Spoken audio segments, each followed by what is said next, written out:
ನಮಸ್ಕಾರ, ಸ್ವಯಂ ಪಾಕ ಅಭಿಮಾನಿಗಳಿಗೆ ಸ್ವಾಗತ. ಈ ದಿನ ನಾನು ಮಸಾಲೆ ಮಜ್ಜಿಗೆ ಹೇಗೆ ಮಾಡೋದು ಅಂತ ಹೇಳಿ ತೋರಿಸ್ಕೊಡ್ತಾ ಇದ್ದೀನಿ.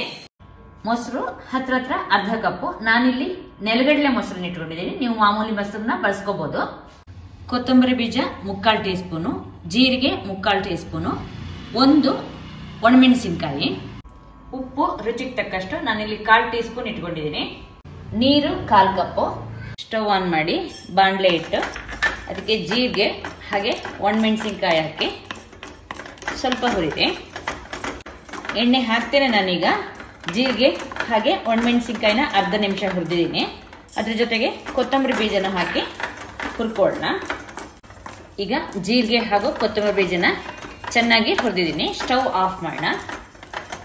ಜೀರಿಗೆ ಕೆಂಪಗಾಗುವಷ್ಟು ಹುರಿದಿದ್ದೆ ನಾನು. ಇದನ್ನೀಗ ಬೆಚ್ಚಗಾದ್ಮೇಲೆ ಮಿಕ್ಸರ್ ಜಾರಿಗೆ ಹಾಕಿ ಪುಡಿ ಮಾಡ್ಕೊಳ್ಳೋಣ. ಪುಡಿ ಮಾಡಿದ್ದನ್ನ ಮೊಸರಿಗೆ ಹಾಕೊಳ್ಳೋಣ. ಹಾಗೆ ಉಪ್ಪನ್ನು ಹಾಕೊಳ್ಳೋಣ. ಚೆನ್ನಾಗಿ ಇದನ್ನ ಕಲಿಸ್ಕೊಳ್ಳೋಣ.